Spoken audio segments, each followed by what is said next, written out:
Detective Comics issue 1005 sees Batman and Robin head to the Gotham Observatory, where Arkham Knight has set up her new base and begun activating her new sun weapon. Her men fire on the heroes as they fly over, but Batman deploys smoke to mask their descent. The Knight calls on Arcane to form an impasse around the observatory, and Batman tells Robin to get to Arcane and deal with him, while he does exactly what the Knight expects, cutting right through the middle to get to the energy source. Arkham Knight meanwhile readies the reflective mirror in the telescope and the sphere so she can initiate the totality phase. Batman meanwhile is having trouble getting through Arcane's wall, as Robin finds the villain, but Astrid is alerted to Batman breaching the walls, so he calls for Dr. Phosphorus, who rains his fire down the walls on Batman. Robin manages to take out Arcane as the totality is activated. Batman survives the hellfire and attacks Phosphorus, sealing him in a dense snuff polymer, putting out his green flame. Batman and Robin reunite and head to the observatory, where Arkham Knight tells her men to put on their full spectrum optics as she activates the totality, breaking the sphere and sending a blinding concussive light across the city. Batman calls Alfred, who says the energy is ripping across the city with a percussive force. Astrid thinks the people of Gotham are singing. Batman knows that they are screaming, as many of the citizens have gone blind thanks to the light. The heroes breach the building and assault Astrid and her men. Batman fights with Arkham Knight, who tells Batman to show some more empathy for the people of Gotham, like she did back at the park. She thinks that Batman thinks her anger is misplaced, but it isn't, since she calls him a cancer on Gotham and on her life. She says blinding the city made her a savior, and once Batman is dead and the city learns to see again, they will finally know he was a demon who feeds on the darkness and brings pain to the city. Robin notices Batman's optics are broken, meaning he is blinded, but he tells Damien to stand down as he clashes flaming swords with Astrid. Astrid says that it's only proper she face her mother's murderer on this day, but Batman says he didn't kill her since Astrid didn't see who did it, only that her mother was dead in the asylum while he was there. He tells her to ask her father about it, but she won't listen, telling Batman that with his death that night all of fear in Gotham will disappear. Batman smashes off her helmet, saying she is a young woman with a whole life ahead of her, but she thinks she won't have a life with Batman still alive.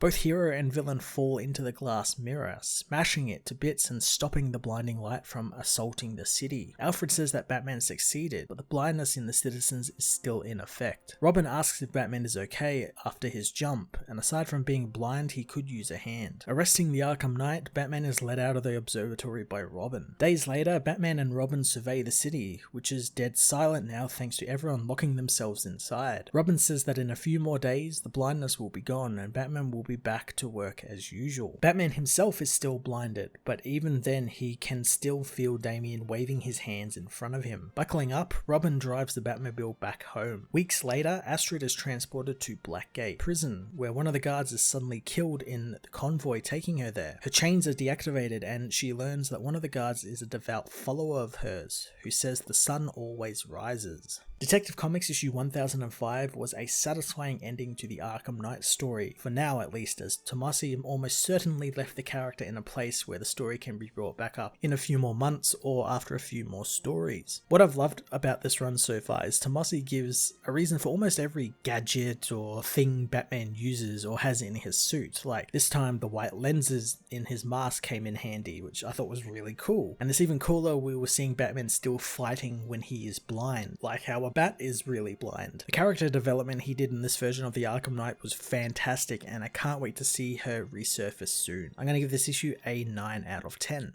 Hey everyone, thanks for watching my newest video. If you enjoyed it, you might also like to check out my other reviews here on my channel. You can also follow me on various social media platforms like Twitter by searching Matt_FOS, or even join the Comic Multiverse Discord server and chat with other comic book fans, including myself and Joel from Cape Joel. Want cheap comics and trades? Head over to the book depository with the link in the description to get the cheapest trades and comics around, along with free shipping anywhere in the world. Until next time, this has been Matt of the Fortress of Solitude. Thank you so much for watching.